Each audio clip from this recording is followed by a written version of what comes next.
Discuss किया। Okay, और अगर हमें देखना है कि स्टैटिस्टिकली मीन्स में डिफरेंस है कि नहीं दो डेटा सेट में, तो हम टी टेस्ट या जेड टेस्ट हम इन दोनों में से यूज कर लेते थे। But what if we have data sets और वेरिएबल्स मोर देन 2, मीन्स 3 और more than 3।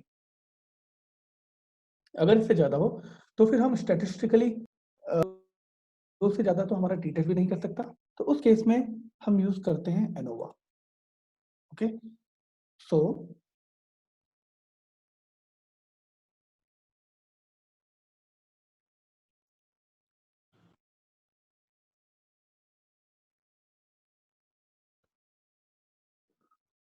ANOVA is used to determine whether there is any statistically difference between the means of 3 or more groups.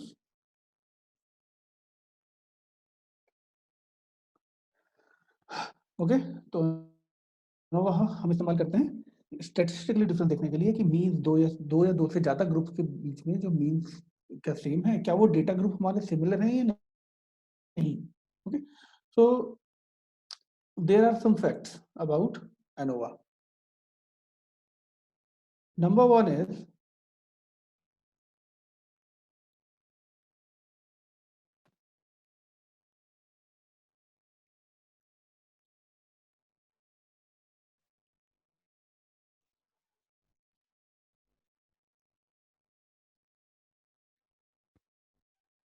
it is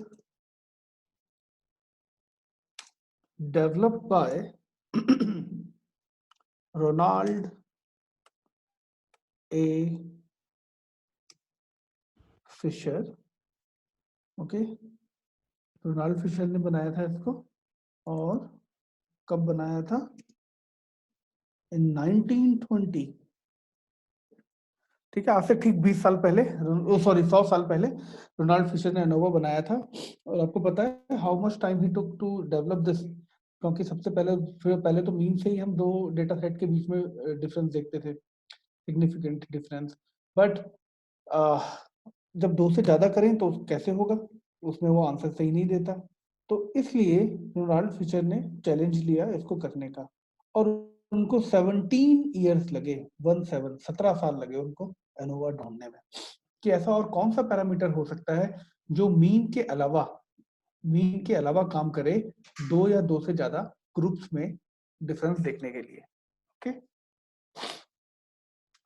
it is also known as F test, इसको F test भी कहते हैं, which is based on F distribution. Okay, जैसे Z test में Z distribution, T में T distribution, यहाँ पे F distribution. Okay, अच्छा ये कंपेयर क्या करता है? इट कंपेयर्स या डिटरमाइंस लिखेंगे, it determines whether all groups, जो भी हमारे ग्रुप्स हैं, are taken from common population. जितने भी हमारे ग्रुप हैं, क्या हमने उसको एक ही पॉपुलेशन से लिया है? ओके, और नॉट कॉमन पॉपुलेशन और नॉट। अच्छा, अब अगर मैं यहाँ पे कहूँ कि सेम पॉपुलेशन का मतलब क्या है?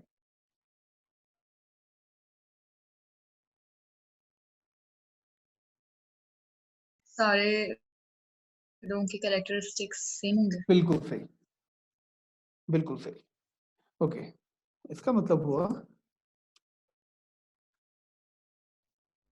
same population means if there is no significant difference in means of groups,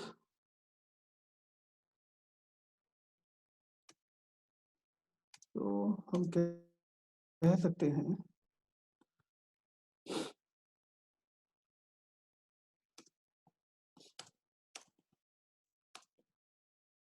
they are taken from same population. अगर उनके मीन में कोई भी डिफरेंस नहीं है स्टैटिस्टिकली, तो वो सारे के सारे एक ही पॉपुलेशन से लिए गए हैं and they have same characteristics. ठीक, उनके सारे कैरेक्टरिस्टिक्स भी इसका मतलब सेम होंगे क्योंकि वो एक ही पॉपुलेशन से लिए गए हैं. Otherwise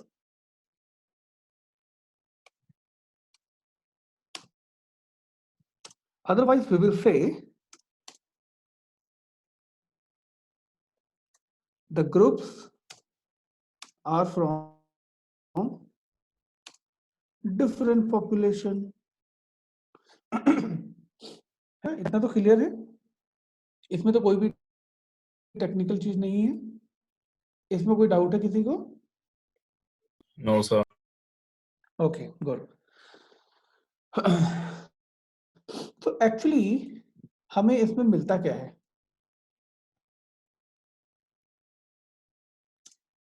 ANOVA test gives us F value. ये हमें F वैल्यू देता है. ओके, या आप इसको कह सकते हैं फिशर्स वैल्यू. अभी फिशर्स वैल्यू है क्या? फिशर्स वैल्यू इज F, यहां पे लिखता हूं,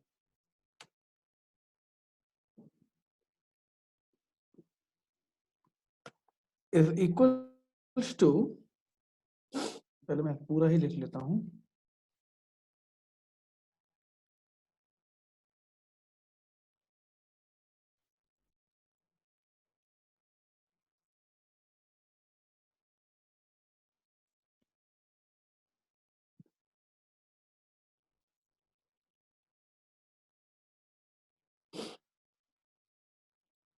mean sum of squares between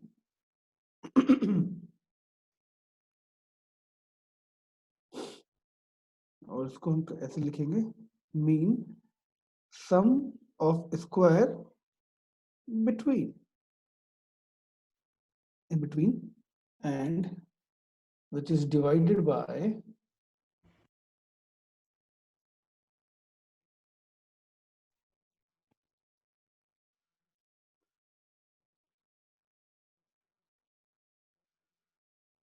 mean sum of squares within MSSW. Okay, so यहाँ पे एक्चुअली हो क्या रहा है मैं भी आपको बताता हूँ. हम दो ग्रुप्स के बीच में डिफरेंस देखना चाहते हैं, सिग्निफिकेंटली डिफरेंस है कि नहीं. बट पहले हम मीन करते थे, बट यहाँ पे हम मीन यूज नहीं करते. फिशर ने पता लगाया कि मीन के अलावा और कौन सा पैरामीटर हो सकता है जो कि हमें डिफरेंस बताए. तो उन्होंने उसको पाया कि वो फैक्टर है वेरिएंस, वो पैरामीटर है वेरिएंस. वेरिएंस हम सबको पता है ना, कि हर डेटा पॉइंट हमारे मीन से कितनी दूरी पे है. ओके, सो इसीलिए इसको इसका नाम दिया गया ANALYSIS, analysis of variance. Okay, और इसमें अगर आप देखेंगे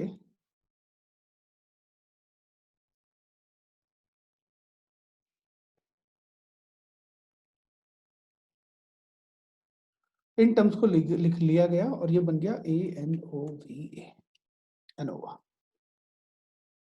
analysis AN of variance. Okay, तो यहाँ पे वेरिएंस के थ्रू हम एनालिसिस कर रहे हैं। वेरिएंस के थ्रू हम पता लगा रहे हैं कि दोनों ग्रुप के, दो या दो से ज्यादा ग्रुप्स के मीन्स में सिग्निफिकेंट डिफरेंस है कि नहीं, क्योंकि टी टेस्ट सिर्फ दो ही ग्रुप्स को कर सकता है, उससे ज्यादा में हम नहीं कर सकते। ओके, साथ ही साथ एनोवा में आप वन डायरेक्शन में लगा सकते हैं, टेस्ट कर सकते हैं। ओके, आप टू डायरेक्शन में टेस्ट कर सकते हैं। अरे, और साथ ही साथ आप थ्री डायरेक्शन में भी कर सकते हैं। थ्री डायरेक्शन मीन्स, हेलो हाँ हेलो, सर, हाँ रिकॉर्डिंग परमिशन दे दीजिए।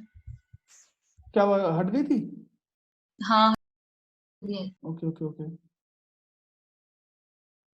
हाँ स्टार्ट करो।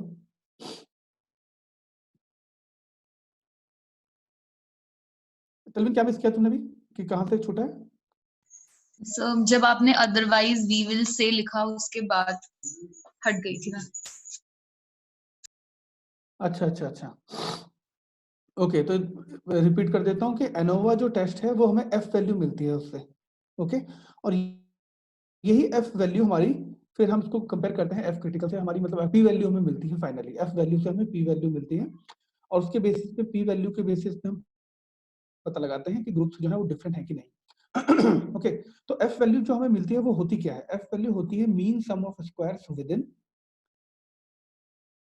सॉरी बिटवीन, तो उसको लिखते हैं MSSB, mean sum of square between, और divided by mean sum of squares within. ठीक, अभी ये बताऊंगा ये दोनों टर्म है क्या। तो इसमें हम मीन की जगह वेरिएंस को यूज करते हैं, और इसीलिए हम इसको कहते हैं एनालिसिस ऑफ वेरिएंस। ओके, तो एनालिसिस ऑफ वेरिएंस में से मैंने एन ले लिया, ओ ले लिया और वी ले लिया, तो ये बन गया मेरा एनोवा। ठीक है, तो ये हमारा एनोवा टेस्ट है। अच्छा, अब मैं कहता हूं कि ये MSSB क्या है, ये MSSW क्या है। सो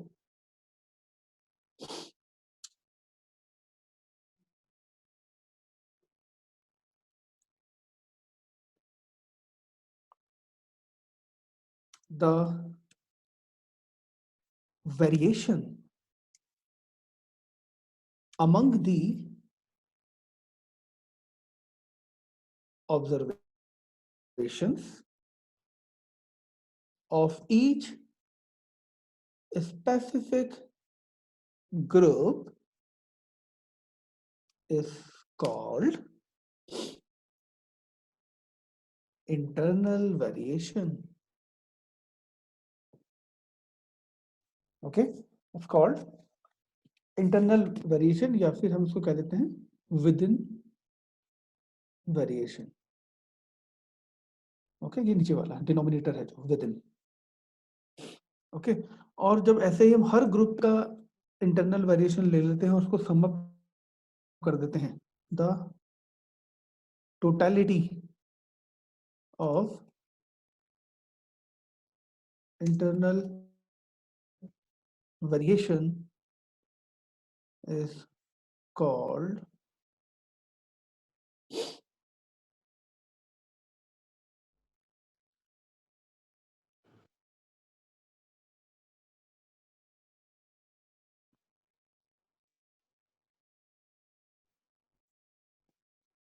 variability with in groups. Okay, अभी मैं इसको डायग्राम की हेल्प से भी बताऊंगा आपको। तो ये विद इन का मैंने लिखा है, mean sum of squares within क्या है, मीन्स वेरिएशन जो हम ले रहे हैं वो विद इन द ग्रुप क्या है। ओके, और ऐसे ही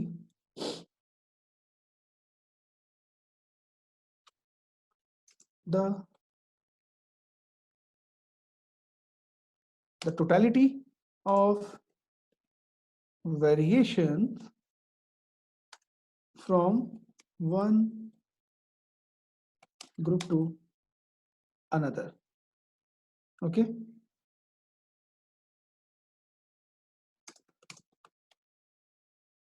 is called variability between groups. अच्छा, इसका एग्जांपल देखते हैं।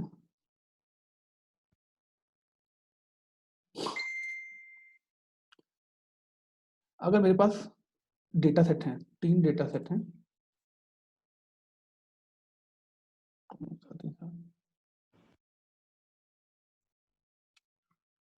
x1, x2 and x3। Size थोड़ा सा इंक्रीज कर दूं। ओके, तो मैंने इसमें अगर डेटा लिखा 4 3 6 8 3, अच्छा 9 लिख देता हूँ, चलो 9, और यहाँ पे है 12 10 8 31 और 16। ऐसे मैं यहाँ पे लेता हूँ, लेट अस सपोज 4 15 42 6 और 9। ओके, सो इस केस में अगर हम देखें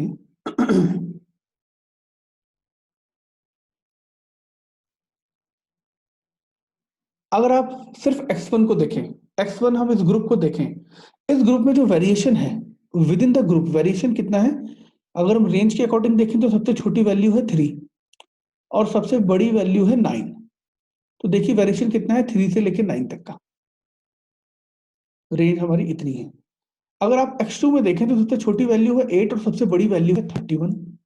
इनके बीच में देखिए कितनी बड़ी रेंज का डिफरेंस है। और यहाँ पे सबसे छोटी वैल्यू है 4 और सबसे बड़ी वैल्यू है 42 ग्रुप 3 में। तो यहाँ पे तो रेंज बहुत बड़ी है। तो हम जब वेरिएशन देखते हैं विद इन द ग्रुप, अपने ही ग्रुप के अंदर, x1 का देखा मैंने सिर्फ अपने ही ग्रुप के अंदर, ओके, तो वो लेट अस सपोज आया व्हाटएवर a।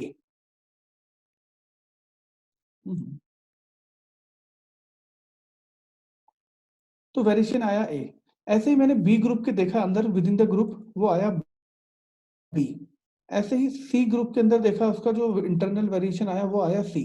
अब मैं अगर इनको इक्वल्स टू कर दूं, ओके, अगर मैं कर दूं equals to a plus b plus c, a plus b plus c, ठीक, अगर मैं ये कर दूं तो ये मेरा क्या हो जाएगा, जो मैंने लिखा है यहाँ पे,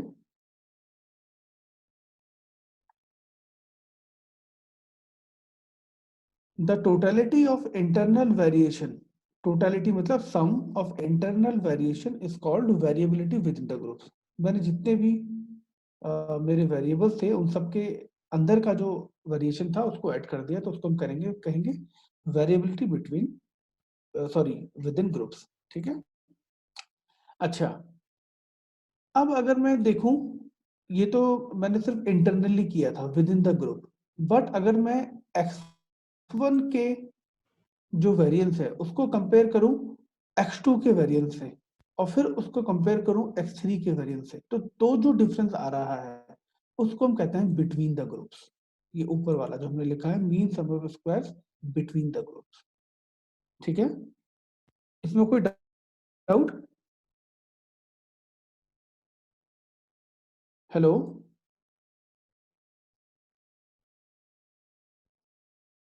हाँ जी, एनीवन? क्या आप लोग मुझे सुन पा रहे हैं? Yes, sir.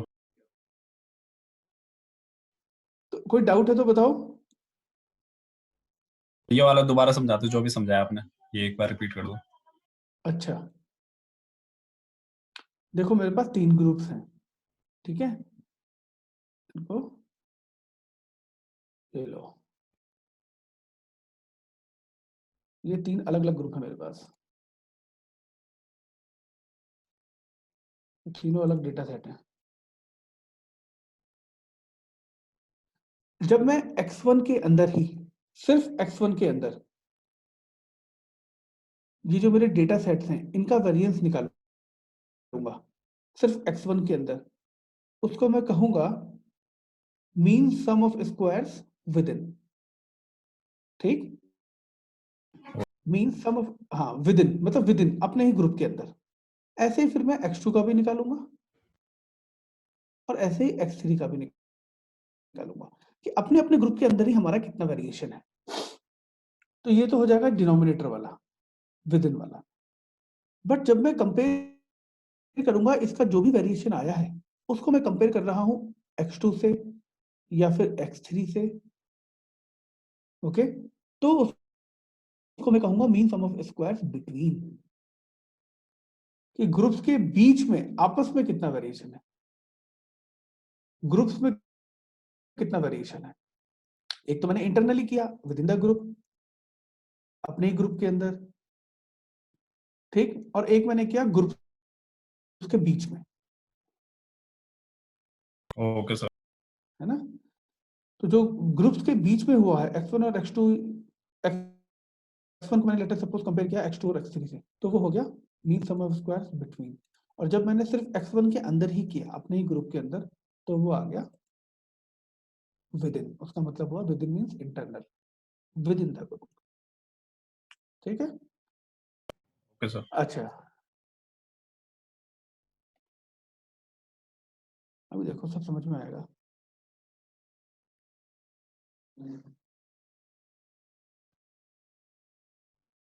अच्छा, एनोवा में हम हमारी जो H0 है, हमारी H0 क्या होती है इसमें,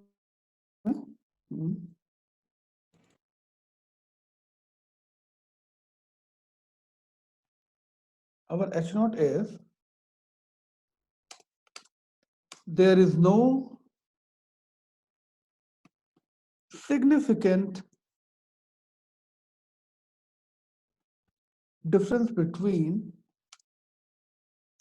the means of all groups, कि उनके बीच में कोई भी सिग्निफिकेंट डिफरेंस नहीं है। ये हमारी H0 है बाय डिफॉल्ट एनोवा में, ओके। तो एक तरीके से हम ये कह सकते हैं कि means all groups are same, ठीक। और इसी को हमें गलत प्रूव करना होता है। हेलो, हाँ जी, सर परमिशन दे दीजिए, मैं दोबारा सॉरी, रुको।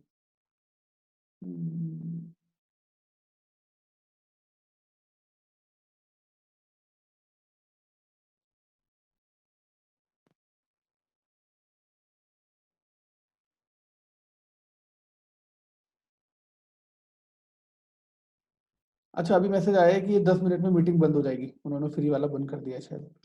तो एक बार मैं आप लोगों को लिंक भेजूंगा फिर अभी, ठीक है, इसके बाद 10 मिनट के। ये तलविन आप भी भेज देना, अपने आपकी मेल आईडी में होगा सबका एड्रेस, है ना। ओके सर, मैं भेज ठीक है, ओके। तो हमने तलविन ये डिस्कस किया कि इसमें एनोवा में जो हमारा H0 होता है वो ये होता है कि there is no significant difference between the means of all groups, यानी कि सारे के सारे ग्रुप जो हैं वो हमने सेम ही एक पॉपुलेशन से ही लिए हैं और सबके कैरेक्टरिस्टिक सेम है, उनमें कोई भी डिफरेंस नहीं है, ठीक। और H0 में हमें ठीक इसका उल्टा प्रूव करना होता है कि they are from different population, या फिर जो जितने भी ग्रुप हैं वो सारे डिफरेंट हैं, ठीक है। Hello, yes sir. हाँ जी, ओके।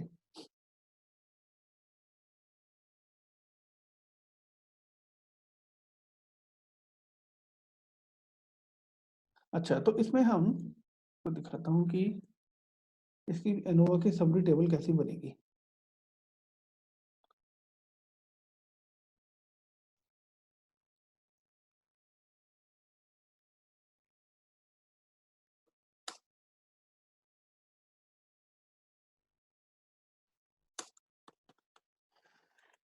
इसकी जो समरी टेबल आती है वो कैसी आती है, लेट अस सपोज मैं सबसे पहले लिखता हूँ,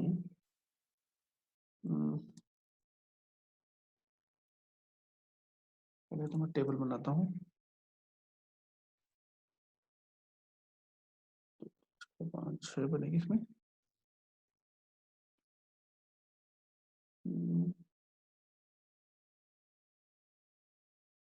तीन, चलो पहले 3 में ही बनाते हैं।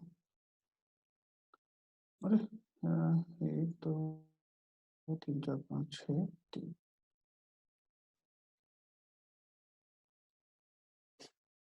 मैंने लिखा source of variation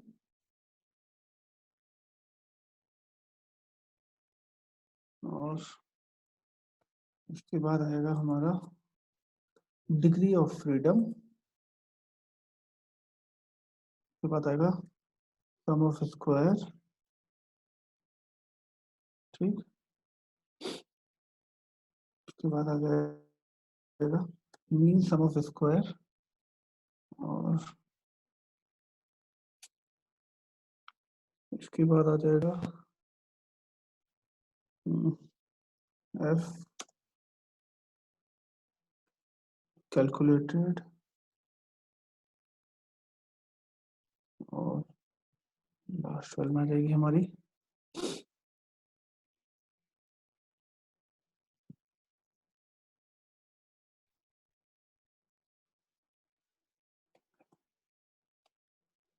tabulated at by default तो 5% ही रहेगा कॉन्फिडेंस इंटरवल।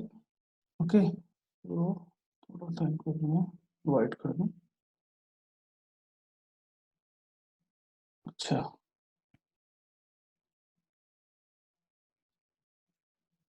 देखिए अनोवा की ये समरी टेबल हमारी इस तरीके से आती है, ठीक। और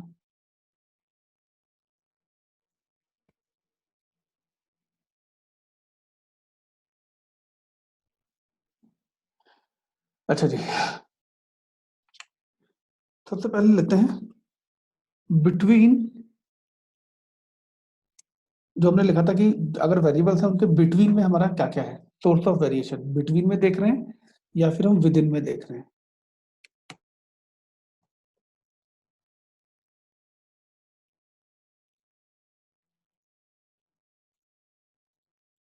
okay, so degree of freedom अगर हम बिटवीन में देखें, अगर मैंने डिग्री ऑफ फ्रीडम की बात करी थी तो टेबल कहाँ गई?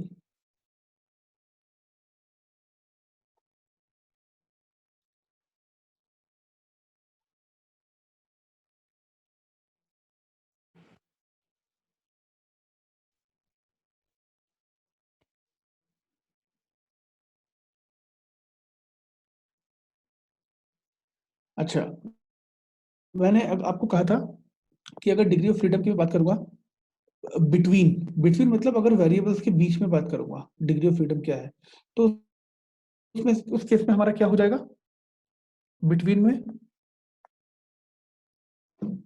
कुछ याद है किसी को?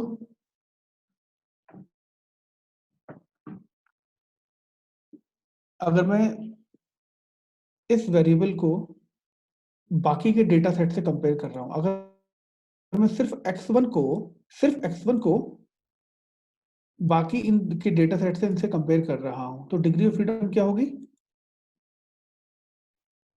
k-1, k मतलब k मेरा नंबर ऑफ वेरिएबल्स है, या v-1 आप लिख लीजिए इसके। तो नंबर ऑफ वेरिएबल कितने हैं टोटल? 3 -1, यानी कि कितना आ जाएगा? 3 - 1 = 2। यही तो आएगा डिग्री ऑफ फ्रीडम। मीन जब भी मुझे कंपेयर करना है तो कितने बाकी की डेटा सेट की मुझे जरूरत है मिनिमम,